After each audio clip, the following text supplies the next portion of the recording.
जब जोर लगाया मेरी कश्ती डुबोने को, ऊपर वाले खुद आए मेरी नैया पार लगाने को। नमस्ते दोस्तों, मैं हूं आरजे कार्तिक। एक राजा ने भगवान श्री कृष्ण का मंदिर बनवाया और उसमें एक पुजारी को नियुक्त किया। राजा की भी उम्र हो चली थी, पुजारी जी की भी उम्र हो चली थी, और इतने बरसों में एक नियम बना हुआ था कि सुबह सुबह राजा जो थे वो अपने सेवक के साथ में एक माला भिजवाते थे। पुजारी जी उस माला को बिहारी जी को, भगवान श्री कृष्ण जी की मूर्ति को चढ़ाते थे। उसके बाद में राजा जब दर्शन करने के लिए आते थे तो पुजारी जी वो माला भगवान की मूर्ति में से निकाल करके राजा जी के गले में डाल देते थे। ये परंपरा सी बन गई थी।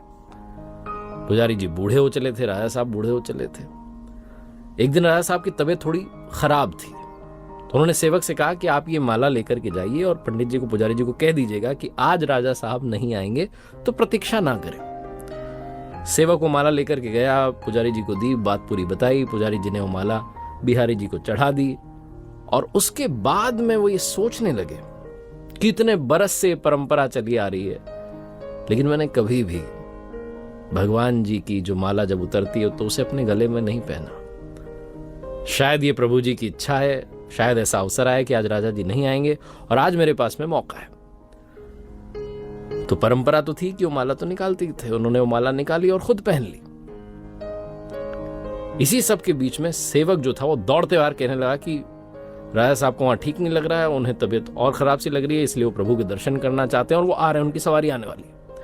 उन्हें लगा कि शायद ये परंपरा टूट ना जाए, वो तो आ रहे हैं। जैसे ही बात पंडित जी को मालूम चली, उन्होंने फटाफट से वो माला अपने गले में से निकाली और जाकर के वापस भगवान जी को पहना दी, खुद की उतरी हुई माला। घबराहट में तो समझ नहीं पाया क्या करें, डर गए कि राजा साहब जो है दंड दे देंगे। राजा आए और पुजारी जी ने वही जो परंपरा थी उसको निभाया। वो बिहारी जी के गले में से, मूर्ति में से वो माला निकाली और राजा साहब को पहना दी। जब राजा साहब को पहनाई तो उन्होंने देखा कि उस माला में एक सफेद बाल था। राजा ये समझ गया कि ये जो सफेद बाल है ये पुजारी जी का है।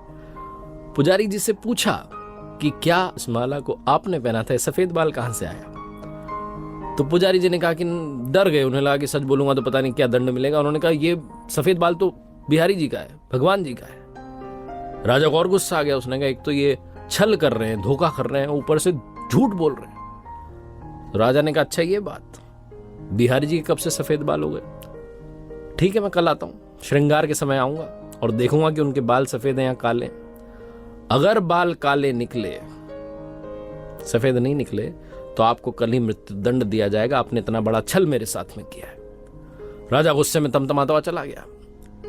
इधर पंडित जी, पुजारी जी भगवान श्री कृष्ण की मूर्ति के सामने दंडवत प्रणाम करके माफी मांग लगे, कहने लगे मुझे क्षमा कर दो, मैं लोभ में आ गया था, मुझे लगा कि एक बार मुझे भी वो माला पहननी चाहिए, मुझे बचा लो। राजा नहीं तो कल मौत के घाट उतार देंगे। पूरी रात रोते रहे, विनती करते रहे, प्रार्थना करते रहे। अगली सुबह राजा पहुंचा श्रृंगार के समय, सुबह सुबह, और बात तय थी। जाकर के वो मुकुट उतारा और बिहारी जी के बाल देखे। राजा चौंक गया, बाल सफेद थे। फिर राजा ने सोचा कि पुजारी जो है कहीं फिर से छल तो नहीं कर रहे, कहीं इन्होंने बाल काले जो थे उनको रंगवा तो नहीं दिया, सफेद तो नहीं कर दिया। तो असली है नकली ये जांचने के लिए वो बाल तोड़ने लगे और जैसे ही राजा ने बाल तोड़े, मूर्ति में से खून की धारा बहने लगी। राजा प्रभु के चरणों में गिर गए, क्षमा मांगने लगे, माफ कर दो भगवान। उस मूर्ति में से आवाज आई कि राजा तुमने मुझे सिर्फ मूर्ति माना, इसलिए आज से मैं तुम्हारे लिए सिर्फ मूर्ति हूं। लेकिन पंडित जी ने मुझ में साक्षात भगवान देखे, इसलिए मुझे अपने भक्त की रक्षा के लिए अपने बालों को सफेद करना पड़ा, खून की धारा बहानी पड़ी ताकि तुम्हें समझा पाऊं। मानना चाहें तो पत्थर में भी भगवान है, भाव बस्य भगवान, जहां भाव हैं वहीं भगवान है। अगर आप वाकई में उनका सुमिरन करते हैं, उन्हें देखना चाहते हैं, तो आपके सिर्फ भाव होने चाहिए। ये छोटी सी कहानी लाइफ में इंस्पिरेशन देती है कि उनके आशीर्वाद के बिना कुछ संभव नहीं है। इसीलिए आपसे कहता हूं, ऊपर वाले के आशीर्वाद के साथ कर दिखाओ कुछ ऐसा कि दुनिया करना चाहे आपके जैसा। देखते रहिए हर सोमवार।